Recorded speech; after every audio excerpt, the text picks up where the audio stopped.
그린 뉴딜에 대한 얘기, 또 쟁점 현안에 대한 얘기 짚어보도록 하겠습니다. 김성환 의원님 안녕하세요. 네, 안녕하세요. 김성환입니다. 예, 서울 노원에서 이제 재선에 성공하셨고요. 좀 늦었지만 당선을 축하드립니다. 감사합니다. 예, 의원님 사실 환경 문제를 좀 여쭤보고 싶었는데 예. 지금 뭐 쟁점 현안들이 많아서 그 얘기 좀 듣고 또 이 그린 뉴딜에 대한 얘기 좀 듣도록 하겠습니다. 앞서서 뭐 뉴스 브리핑에서도 얘기가 됐고요. 또 청취자분들께서도 관심이 많아서 그런데 이제 국회 이제 상임위원장 자리를 놓고 좀 줄다리기가 계속되고 있잖아요. 예. 오늘이 이제 국회법상 이 원구성 협상의 이제 법정 시한인데 어떻게 좀 잘 될까요? 어떨까요? 뭐 아무래도 이제 법사위원장을 누가 하느냐가 이제 주요한 쟁점인데, 예. 오늘 뭐 오후까지 국회의장이 명단을 제출하라고 했으니까 그 사이에 또 극적인 타협이 있으면 좋겠다고 하는 바람입니다. 어떤 식으로든 일하는 국회 해야 되니까요. 그렇죠.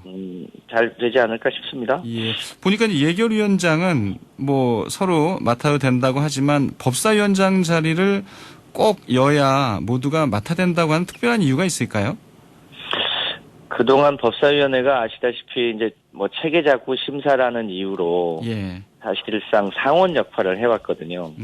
그러니까 각 상임위원회별로 충분히 여야 간 법안 검토를 한 내용도 법사위원회에 올라가서 처리가 안 됐던 사례들이 굉장히 많아요. 예. 늦어지거나. 그래서 이 법사위에게 주어진 권한은 너무 과도하게 행사하는 건 적절치 않다고 보고 있는 거죠. 그래서 법사위가 좀 원래 기능으로 되돌아갈 수 있도록 하는 게 좋겠다는 게 우리 당 의견이기도 하고, 그래서 법사위만큼은 일하는 국회를 위해서 또 코로나 경제위기 극복을 위해서 우리 당이 하는 게 맞겠다는 생각입니다. 예. 또 야당은 그 정부 여당을 또 비판하고 견제하기 위해서는 법사위원회가 꼭 필요하다. 또 이렇게 주장을 하고 있는데 아무튼 뭐 이번에 또 법사위원회의 좀 이 기능과 역할을 좀 바꿔야 한다 이런 주장도 많잖아요. 예. 그러니까 이게 만들어진 게 과거에 국회의원님들이 법률적 지식이 많지 않았고 또 국회의원들을 보장하는 각 상임위원회의 전문위원들도 그 기능이 취약하다 보니까 법사위원회 율사 출신들이 각 상임위원회에서 검토했던 것을 혹시나 그 법률관에 충돌하거나 위법한 내용이 없는지를 검토해줬던 때가 있었거든요. 예. 그런데 지금은 각 상임위원회에 법률적 검토가 충분히 이루어지고 있고 또 그것에 대한 보좌 기능도 과거보다는 훨씬 튼튼해져서 법사위가 추가로 그렇게 하는 것 자체가 일종의 이중 허들에 해당되는 거여서 법사위가 그 기능을 하는 건 이젠 시대의 추세에 잘 안 맞는 거죠. 예. 그런 변화가 이번 국회 법사위 기능의 변화와 같이 21대 국회가 일하는 국회가 되는 초석이 될 거라고 생각합니다. 예. 그러니까 과거에는 이제 이 의원들께서 이 법적인 좀 이런 부분이 좀 약했기 때문에 이 법사위라고 하는 거를 좀 뒀지만 지금은 이 해당 상임위원회에서 충분히 이 법사위의 이 역할을 대신해서 이게 올라올 수 있다는 얘기네요. 그렇습니다. 이제 제가 20대 국회 산업위에 있었는데요. 그 산업위에 있으면서 여러 가지 이제 법안들을 검토하고 이제 본회의 처리를 했어야 되는데 그 법사위에서 막혀가지고 끝까지 처리가 안 된 법안들도 있어요. 우리 서민들을 돕는 여러 가지 법안들이 법사위에서 다시 묶여가지고 20대 국회 처리가 안 되고 폐기가 돼버렸죠. 알겠습니다. 이번 기회에 좀 상임위에서 이 법사위의 역할 좀 일정 부분을 담당하는 이런 부분에 대한 좀 변화도 필요하지 않나 이런 생각이 들고요. 또 의원님께서는 이제 이해찬 대표 비서실장도 맡고 계시잖아요. 그래서 이제 좀 여쭤볼 텐데 어떨까요? 뭐 물론 이제 이 민주당 의원님들이 이제 177석 워낙 이제 또 많으니까 뭐 당대표가 이렇게 어느 정도 의견을 좀 정리해 주실 필요도 있겠지만은 너무 좀 개별적인 의견을 좀 자유롭게 얘기하지 못하는 것 아니냐 뭐 이런 지적도 좀 있더라고요. 그건 이제 뭐랄까 이제 외부로 드러난 한 단면만 이제 보신 거고요. 예.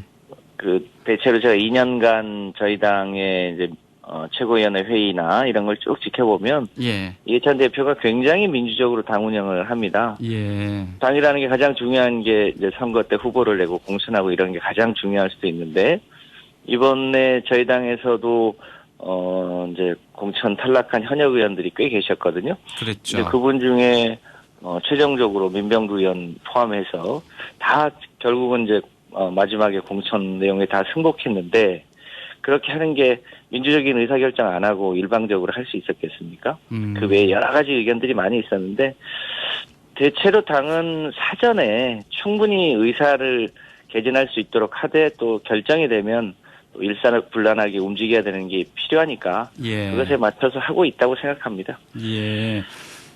금태섭 전 의원 징계 문제에 대해서는 좀 여쭤봐도 될까요? 좀 윤리심판원의 재심이 남아 있습니다만. 의원 개인의 소신은 충분히 그 당론이 결정되기 전 과정에 충분히 개진이 되는 게 맞고요. 예. 그리고 그렇게 결정된 것에 대해서는 그 당론의 성격에 따라 다르겠지만 모두가 다 함께하자고 했으면 그것을 따르는 게 맞죠.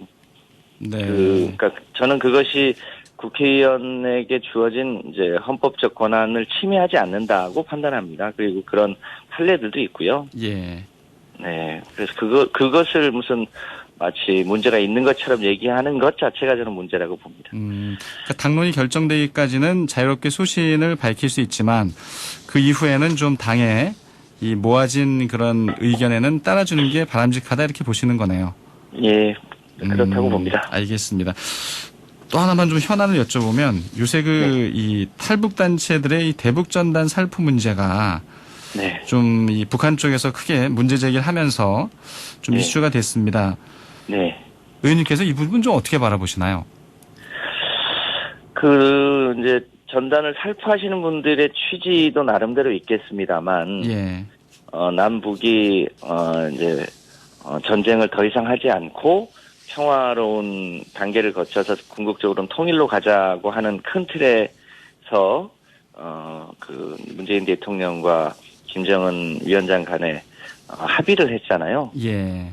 그 합의 내용에 이런 남북 간의 긴장을 유발할 수 있는 여러 가지 요소들을 하지 않겠다고 약속한 거기 때문에 저는 그 약속을 우리 정부가 지키는 쪽으로 제도를 보완하는 게 맞다고 봅니다. 네. 모든 개인의 자유가 필요한 게 아니고요. 특히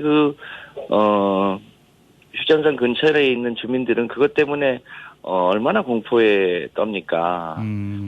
그래서 이 부분은 그런 방식이 아니더라도 우리가 얼마든지 할 수 있는 방법이 있기 때문에 네. 저는 이 부분에 대해서 우리가 좀 자제하는 게 필요하다고 보고 정부 차원에서도 일정한 제재할 수 있는 방법을 만드는 게 남북한 평화 정착에 도움이 된다고 생각합니다. 알겠습니다. 오늘 사실 의원님을 이렇게 또 섭외한 거는 이 뉴딜에 대한 얘기를 좀 듣기 위한 거였는데요. 좀 현안이 많아서 현안부터 먼저 여쭤봤습니다. 예. 요새 사실 이제 이 포스트 코로나 시대를 준비하면서 특히 이 한국판 뉴딜 또 한국판 뉴딜에 이제 그린 뉴딜이 포함돼야 한다 이렇게 문 대통령이 또 얘기하신 이후에 이 그린 뉴딜이 이제 정치권 화두로 떠올랐습니다. 예. 먼저 이 문 대통령이 국무회의에서 강조하셨던 한국식 뉴딜 좀 설명이 좀 필요해 보여요. 한국판 뉴딜. 예, 뉴딜이라는 게 이제 카드 게임에서 보면 카드 게임을 새로 친다고 하는 이제 일종의 새로운 패러다임인데요. 네. 이제 우리가 보통 기억한 거는 1920년대 말에 미국의 대공황이 있었고 또 미국의 루즈벨트 대통령이 집권하고 나서 테네시강의 대구며 땡공사를 통해서 또 미국의 대공황을 극복했다고 이제 대부분 기억하고 계시잖아요. 예. 이제 그런 이제 일종의 경제 위기를 극복하는 방안으로 미국의 뉴딜과 같은 한국식 뉴딜을 해보자 이런 취지인데요. 이제 마침 또 코로나 경제 위기도 있고 그 과정에서 다른 나라보다는 좀 낫지만 우리나라도 마찬가지로 실업이 되고 있고 이 실업에 새로운 일자리들이 필요한데 기왕이면 이제 우리 사회가 미래지향적으로 가는 방향으로 새로운 일자리를 만들어 보자. 네. 이런 취지로 이제 한국형 뉴딜이라는 용어를 대통령이 쓰신 걸로 알고 있습니다. 예. 그럼 그린 뉴딜은 이 한국판 뉴딜에 포함되는 좀 환경적인 부분이겠죠, 아무래도?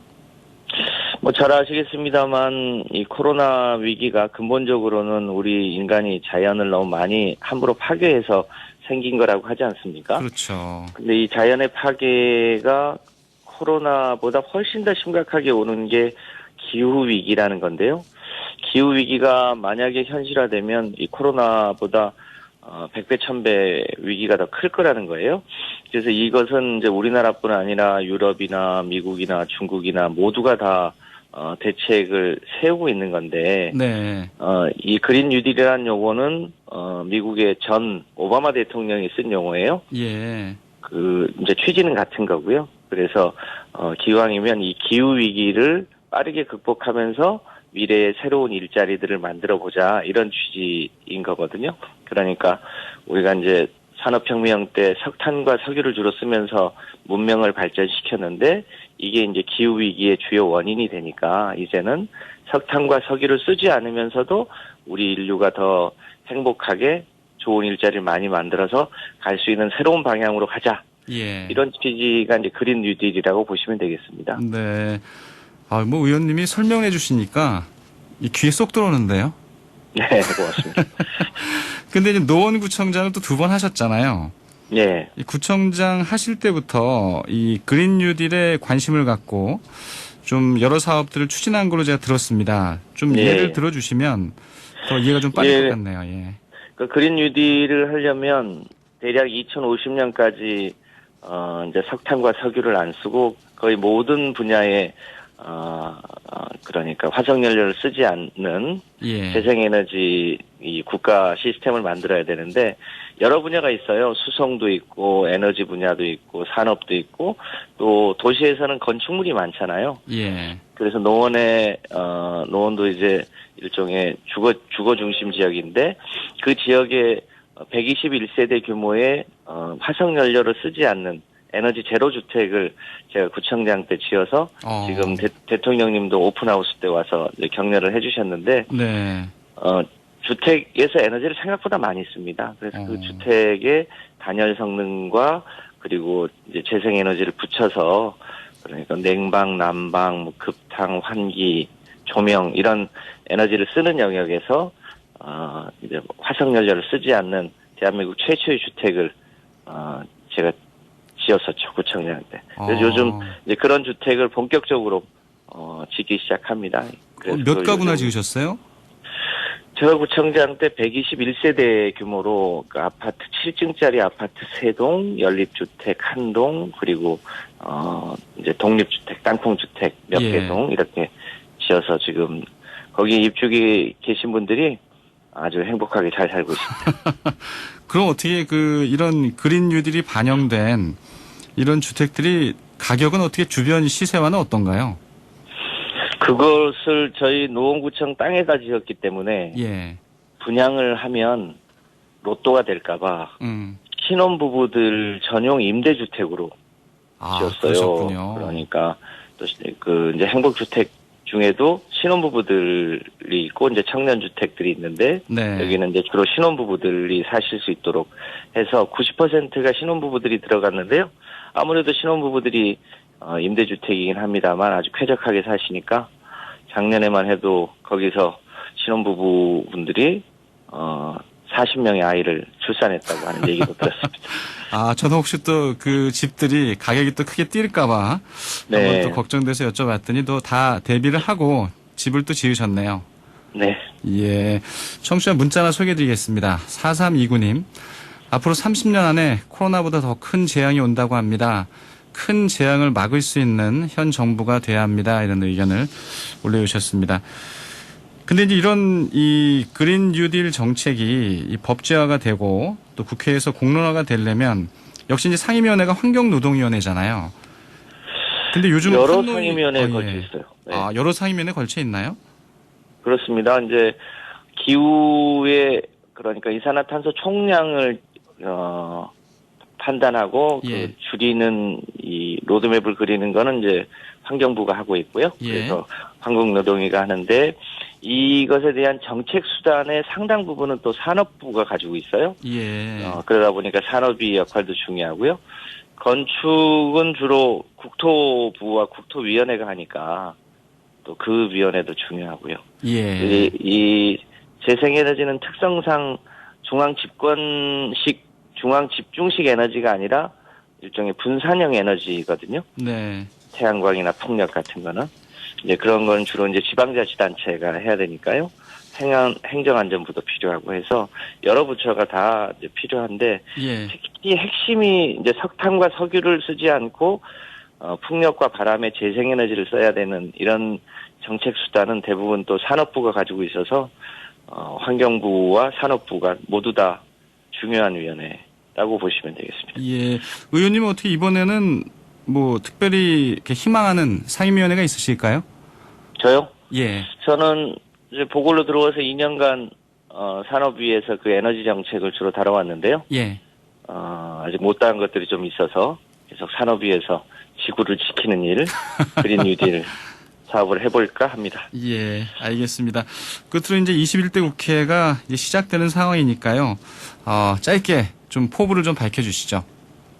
네, 21대 국회는 20대 국회하고는 달리 정말 일하는 국회가 되길 바라고요. 예. 또 그 와중에 우리 국민들이 제가 소속돼 있는 민주당을 177석에 굉장히 많은 과분한 지지를 보내주셔서 그렇게 된 만큼 21대 국회는 우리 국민들이 희망하는 여러 가지 분야의 숙제들이 아직 많이 있잖아요. 예.